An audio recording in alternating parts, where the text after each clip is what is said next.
Tiga rumah warga terbakar di kota Banjarmasin, Kalimantan Selatan. Api diduga berasal dari dapur salah satu rumah. Sementara petugas pemadam kebakaran dilarikan ke rumah sakit akibat kelelahan memadamkan api ini. Pada Minggu dini hari, warga di Jalan Pangeran Antasari, Gang Sari, Ambulung, kota Banjarmasin bersama tim unit damkar berupaya memadamkan api yang membakar tiga rumah warga. Kondisi jalan yang sempit dan ketersediaan sumber air menjadi kendala proses pemadaman. Informasi sementara dari saksi mata warga setempat, api berasal dari dapur salah satu rumah. Beberapa jam setelah dilakukan pemadaman, api akhirnya padam. Dalam peristiwa ini, petugas pemadam kebakaran dilarikan ke rumah sakit akibat kelelahan dan menghirup asap.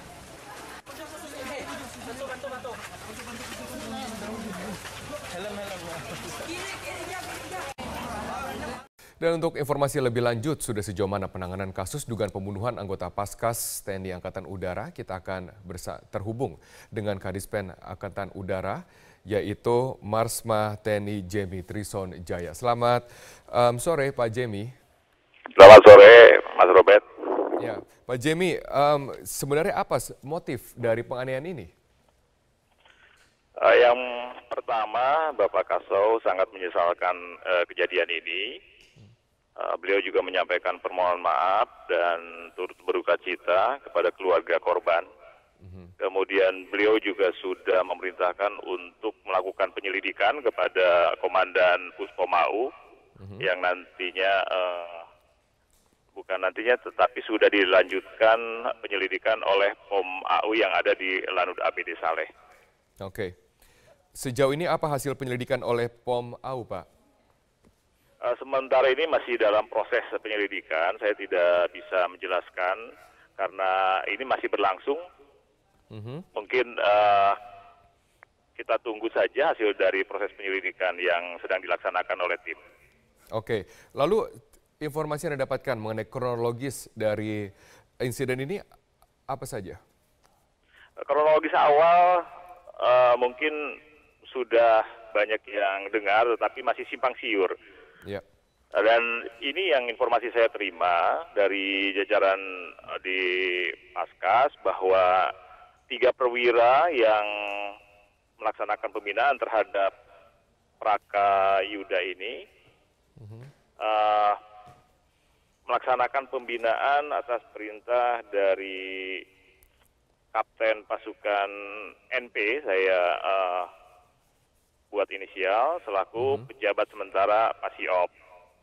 Kemudian setiap ditanya oleh 3 para perwira ini, korban selalu menjawab berbelit-belit. Ini berkaitan dengan masalah utang piutang yang dilakukan oleh korban. Kemudian korban dilakukan pembinaan oleh para perwira remaja ini dan dikunci di dalam satu kamar di dalam barak, tetapi pada dini hari bisa keluar dari kamar itu melalui kaca nako, tetapi sudah diamankan lagi oleh para perwira remaja yang diperintahkan untuk membina. Kemudian dilakukan pembinaan, yaitu mungkin sudah lihat semua diikat di tiang jemuran. Ya. Dari situ sekitar jam 11 pagi, korban minta izin ke Letda AJ ya untuk ke kamar mandi. Kemudian diantar ke kamar mandi, ditunggu 10 menit di dalam kamar mandi, tidak keluar-keluar. Terus Letda AJ ini menanyakan ke korban, ngapain kamu lama sekali? Ya, terus dijawab oleh korban, siap komandan, sebentar lagi. Gitu. Sekitar pukul 11.17, korban keluar dari kamar mandi sambil berlari, hampir menubruk dari Letda AJ ini, masuk ke dalam barak. Masuk ke dalam barak dan ngambil pisau komando. Oke. Berarti dugaan penganiayaan adalah pada saat korban di dalam kamar mandi? Bukan, bukan. Penganiayaan dilakukan itu dalam proses pembinaan, bukan penganiayaan. Dalam proses pembinaan ini ada unsur-unsur nanti apakah ini termasuk penganiayaan akan dibuktikan pada saat tim investigasi selesai melaksanakan pendalaman. Oke. Tapi yang jelas di dalam kamar mandi itu diantar untuk korban izin ke kamar mandi dan ditunggu di luar, bukan di dalam dilakukan pembinaan atau dianiaya. Oke, baik. Sampai saat ini informasi masih terus didalami oleh tim POM AU. Terima kasih Kadispen AU, Marsma TNI Jemi Trisonjaya. Terima kasih telah memberikan informasi dalam Metro hari ini. Oke Ade, kita lanjutkan ke informasi lainnya. Pemirsa, kali ini hewan raksasa yang ditemukan di Laut Maluku, tepatnya di pesisir pantai Dusun Hulung, Desa Luhu, Kabupaten Seram, bagian barat Maluku, ditemukan terdampar. Ya, hewan yang sudah menjadi bangkai ini belum teridentifikasi jenisnya. Hewan raksasa yang terdampar di pesisir pantai di Kabupaten Seram Barat Maluku membuat heboh warga. Awalnya hewan itu disebut berjenis cumi-cumi atau paus jenis spermhel. Namun hingga saat ini pihak TNI dan Kementerian Kelautan dan Perikanan Provinsi Maluku belum bisa memberikan kejelasan soal jenis makhluk raksasa itu. Dandim 1502 Masohi Letkol Infantri Ahmad Fikri dari Munte menjelaskan, ciri-ciri hewan raksasa itu tidak menyerupai cumi-cumi atau ikan paus, karena menurut keterangannya terdapat taring atau gading yang keluar dari mulut makhluk itu. Panjang taring atau gadingnya mencapai 5,5 meter dengan diameter 13 cm. Sementara panjang hewan raksasa ini sekitar 15 meter. Selain itu, makhluk ini memiliki 4 bagian mirip sirip, 2 di depan dan 2 di dekat ekor yang terlihat seperti kaki. Polisi dan TNI memasang garis polisi untuk menghindarkan warga yang ingin melihat secara dekat makhluk itu. Selain itu, bau menyengat dari bangkai makhluk ini bisa tercium hingga radius 500 meter jika tertiup angin. Bangkai hewan ini pun membuat ikan di sekitarnya mati. Rencananya, bangkai hewan raksasa ini akan dipindahkan ke Ambon.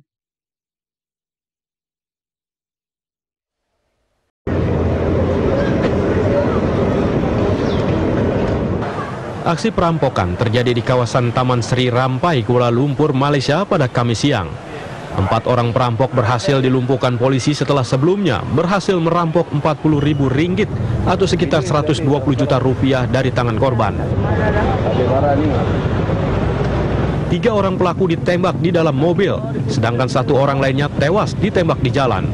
Menurut polisi, kawanan perampok ini telah mengincar korban sejak mengambil uang dari sebuah bank di kawasan Seri Gombak. Unit khas polis berada di tempat kejadian. Korban diancam dengan parang begitu turun dari kendaraan. Kawanan perampok berusaha kabur saat diketahui patroli polisi. Dari dalam mobil pelaku, polisi menemukan 2 senjata api dan 2 parang. Jenazah langsung dibawa ke rumah sakit terdekat untuk diotopsi.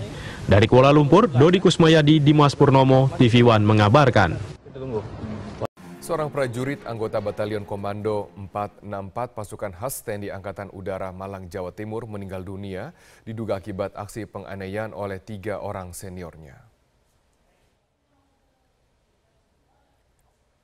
Komandan Pangkalan Udara Abdul Rahman Saleh Malang, Marsma Juleksi Tambayong sore tadi menggelar konferensi pers kasus dugaan pembunuhan seorang anggota Batalion Komando 464 TNI Angkatan Udara yang menyampaikan lokasi dugaan kekerasan yang dialami almarhum terjadi di dalam barak prajurit di dalam kompleks Batalion Komando 464 Paskas TNI Angkatan Udara Malang.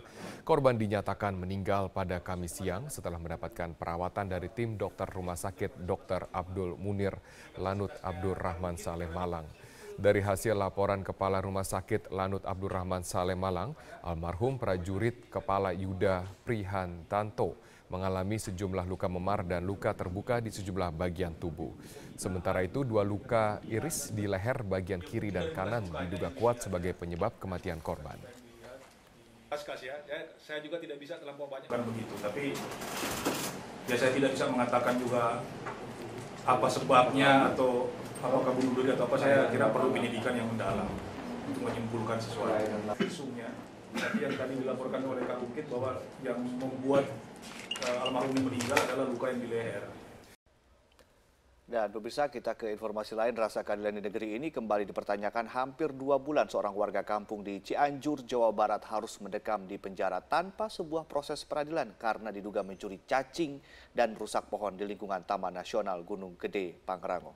Ya, lagi-lagi hukum tumpul ke atas namun tajam menusuk ke bawah. Inilah Didin, warga kampung Rarahan Desa Cimacan, Kecamatan Cipanas, Cianjur, Jawa Barat. Sejak 24 Maret lalu, Didin mendekam di tahanan Polres Cianjur, Jawa Barat. Bukan karena korupsi atau menista agama, tapi Didin diduga mencuri cacing dan merusak pohon di lingkungan Gunung Gede, Pangrango. Menurut Ella, istri Didin, suaminya ditangkap bukan oleh petugas kepolisian setempat, namun oleh 10 orang polisi hutan. Selain menangkap, polisi hutan juga menggeledah rumah Didin dan menyita 77 ekor cacing. Mencari cacing memang menjadi pekerjaan sampingan ayah 2 orang anak ini. Cacing sonari yang biasa berada di dalam bunga kadaka di dalam Taman Nasional Gede Pangrango ini kerap dipesan warga karena dipercaya mampu mengobati sejumlah penyakit. Dan kini kasus hukum Didin tengah memasuki proses pra-peradilan. Didin sendiri terancam hukuman 10 tahun penjara. Tuduh itu ngambil cacing kalung. Cacing kalung mulanya. Tapi kan kenyataannya yang dibawanya cacing sonari, bukan cacing kalung, karena si bapak nggak pernah ngambil cacing kalung.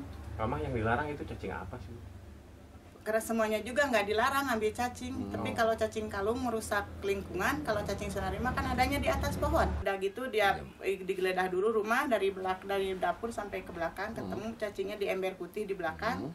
Nah, udah gitu si bapaknya dibawa, katanya gue dipinjam dulu, sampai sekarang si bapaknya belum pulang. Banyak kasus korupsi yang merugikan negara hingga triliunan rupiah, miliaran rupiah. Dakwaan atau pidananya adalah sekitar 2 tahun, 3 tahun. 1 tahun bahkan. 1 tahun bahkan, sebelum itu juga banyak juga yang kemudian dibebaskan. Tapi ini kemudian 10 tahun hanya untuk cacing. Ya, walaupun rasa keadilan itu relatif ya, tapi kalau hukum itu juga harus mengedepankan aspek keadilan dan rasa juga keadilan. Rasa keadilan dari hati nurani itu sendiri. Makanya itu media juga akan terus mengawasi ya proses Pak Didin ini, karena tanpa pantauan masyarakat secara luas, masyarakat awam yang tidak tahu tentang hukum bisa dinodai atau dizolimi dalam tanda kutip dalam konteks hukum ini. Baik,